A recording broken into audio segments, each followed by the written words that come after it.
알 수 없는 표심입니다. 알 수 없는 표심. 기사 볼까요? 서울, 충청 지지율 요동. 조사마다 엇갈려. 청년층은 3파전이다라는 겁니다. 이제 정말 대선이 딱 일주일 앞으로 다가왔는데 오늘이 지나면 이제 민심이 정말 어떤 변화 추이를 보이는지 알 수 있는 방법이 없습니다. 공표 자체를 여론조사는 할 수 있지만 한 여론조사 공표를 할 수 없기 때문인데 지금 현재 여기 같이 볼까요? 예측 불가한 게 지금 서울과 충청이다라는 얘기가 나와요. 왜? 일단 한국갤럽의 여론조사를 보면 서울 지역 이재명 50에서 46, 김문수 28에서 35, 이준석 8에서 12.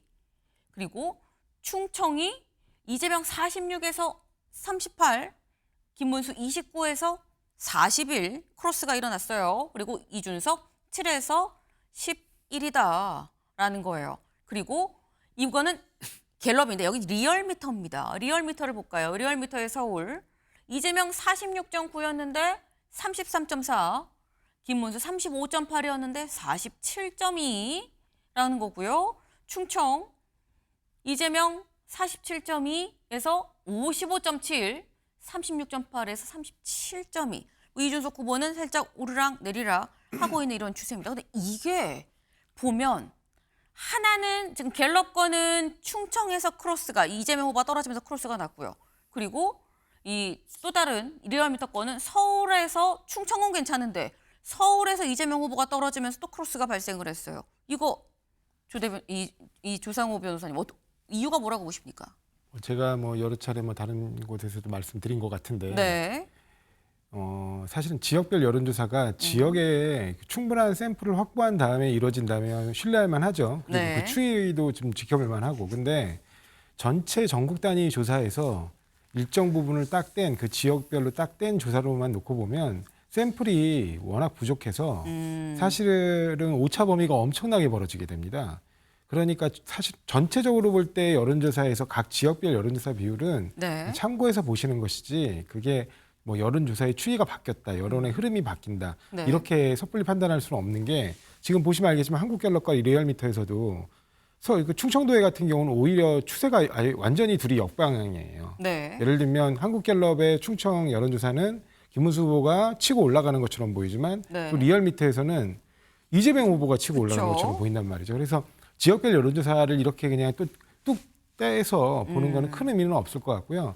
전체적으로 볼 때는 어쨌거나 막판에 선거 막판으로 가면 갈수록 각 지지층 결집이 좀 일어나면서 격차는 조금씩 좁혀지고 있지만 여전히 오차범위 밖에서 벌어지고 있는 그 격차가 그렇게 오차범위 안으로 들어오는 여론조사는 거의 없더라. 그렇게 되면 결국엔 국민들이 이제 딱 보고 판단하시는 건데 네.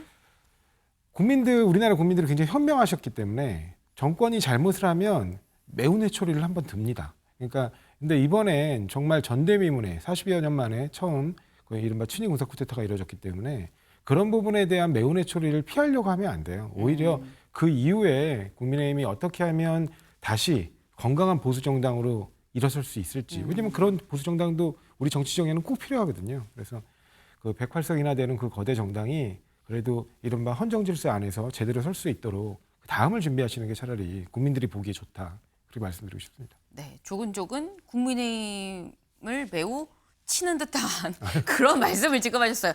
이번 판 말고 다음부터 좀 준비하세요. 뭐 이런 취지의 지금 말씀을 하셨는데 일단 지금 해석은 이겁니다. 각각 지역별로 보면 샘플 수가 작기 때문에 조금만 차이가 나도 굉장히 크게 튀는 것처럼 보이기 때문에 지역별로 따로 나눈 거는 큰 의미가 없다. 전체 전국 여론조사로 봤을 땐 이재명 후보가 월등히 앞서지 않느냐 지금 그 말씀을 하셨거든요. 조 대변인님 동의하십니까?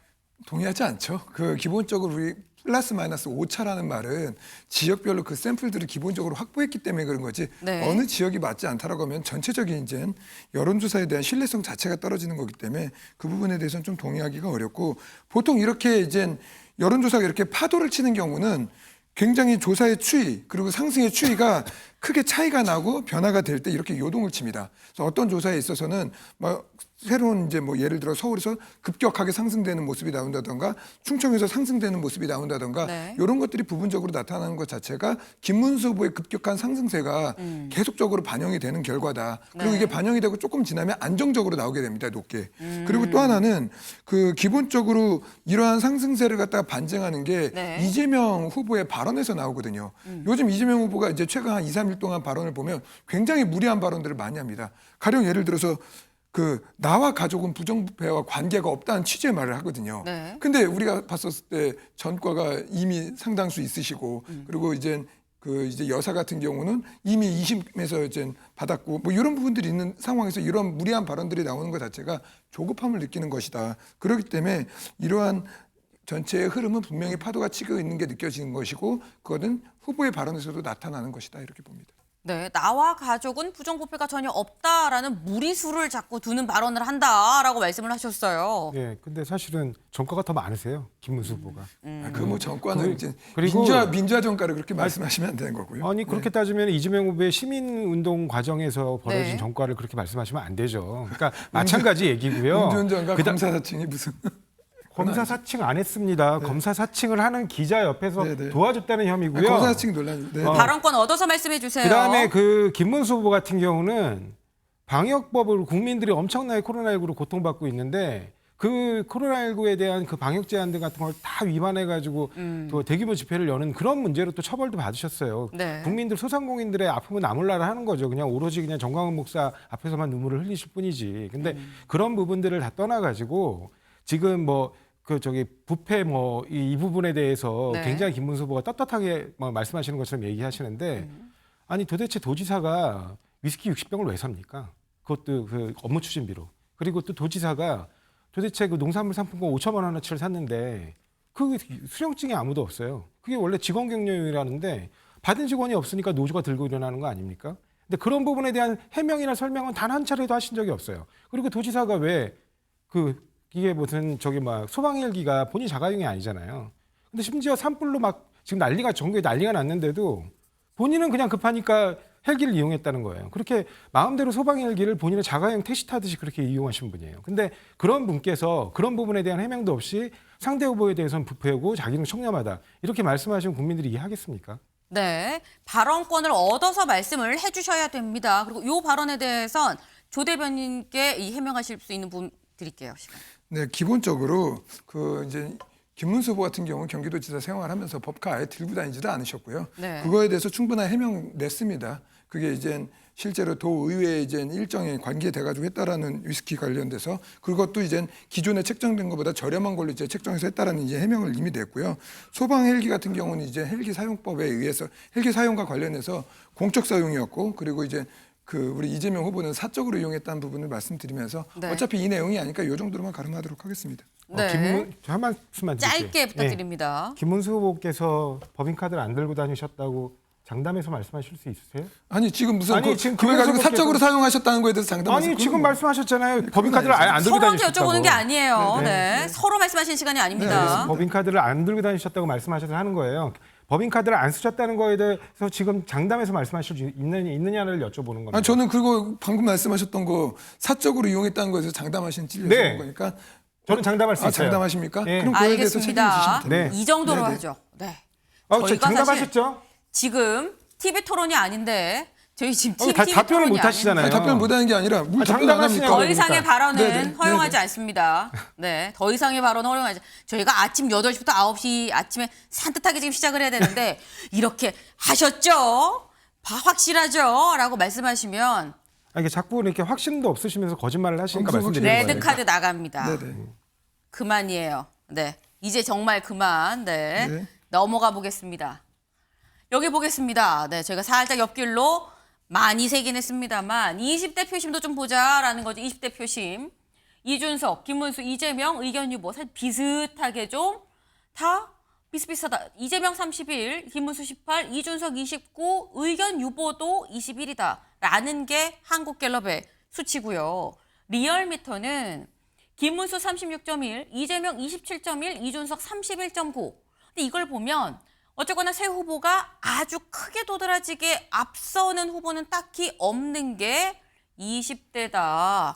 된다라는 겁니다. 근데 이 부분에 대해서 이재명 후보 상당히 20대는 내가 좀 더 신경을 써야겠는데 싶었던 게 아니냐. 왜? 어제 직접 대학교로 갔습니다. 그 모습 잠깐 보고 오시죠.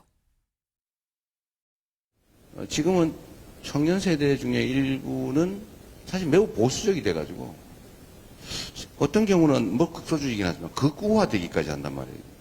오히려 다른 세대보다 더 극렬하게. 근데 이게 왜 그럴까? 그 말이 이 말 같아요. 흰종이 같아서 금묵자처럼 오염이 됐다. 아주 치사하는 의미가 큰 것 같아요. 네. 이재명 후보 어제 수원에 있는 아주대를 갔죠. 아주대 가서 학생들을 만나서 이렇게 얘기를 했습니다. 극소수의 청년 세대가 좀 극우에 오염이 됐다. 금묵자흑을 얘기를 하면서 하얀색 종이가 지금 검게 좀 물들었다라고 지금 말을 하고 있죠. 근데 여기에 대해서 또 김문수 후보는 이거 청년 비하다. 사과해라라고 얘기를 했어요. 이거 이 국민의힘의 비판, 이 조 변호사님 어떻게 보십니까? 아유, 어떤 청년을 비하했다는 건가요? 뭐냐면 그 청년들 중에 일부가 예를 들면 그 서울교대 그 이른바 나는 극으로부터 아이를 탈출시켰다는 글을 쓴 권정민 교수의 글이 되게 유명하게 이렇게 유명세를 탄 적이 있습니다. 뭐냐면 그러니까 우리 세대가 네. 그러니까 우리 그 대한민국 정치의 핵심은 공화주의하고 민주주의입니다. 공화주의라는 거는 나와 다름을 인정하는 거예요. 그리고 공존을 추구하는 거죠.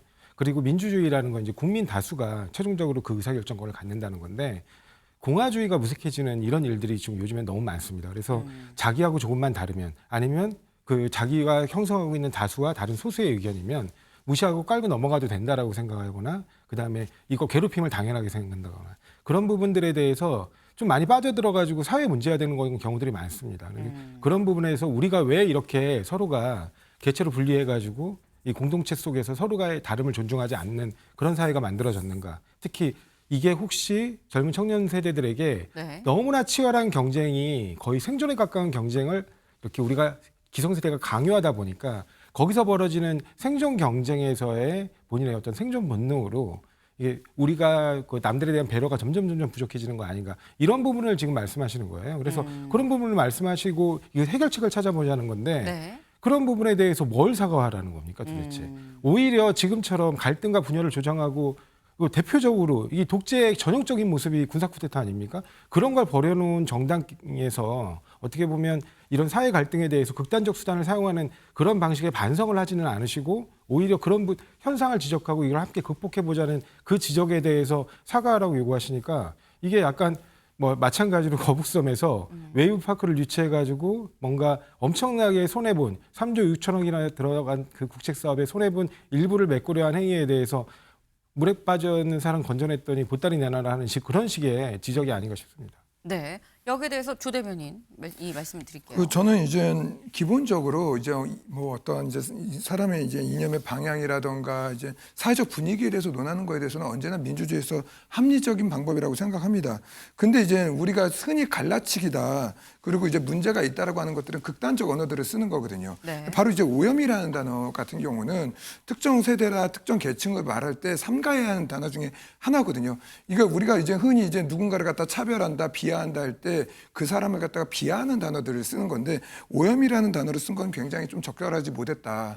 그리고 이제 또 극우다, 극자다 이거 앞으로 청년들에 대해서 조언하는 자리고 청년들과 소통하는 자리고 그래서 키워나가야 될 미래 세대에 대한 존중하는 차원이라면 극단적인 진영에 속해져 있는 사람들이다라는 규정을 하는 것 자체가 굉장히 좀 위험할 수 있기 때문에 기본적으로 이제 지도자라면 이제 언어를 쓰는 데 있어서 조금은 좀 그런 부분에 있어서 열어놓고 접근하는 게 맞지 않다라는 생각을 하고요. 네. 그러한 차원에 있어서는 좀 조심해야 되지 않겠냐라는 차원으로 우리가 이제 사과를 요구한 거고 언제나 이제 우리가 오염 이렇게 진짜 극단적인 단어는 좀 삼가하는 게 맞는 것 같습니다. 네. 저- 일단 두 분이 살짝 좀 진정을 하신 것 같아서 다행이다라는 생각이 좀 들면서 사실 말씀해 보시죠.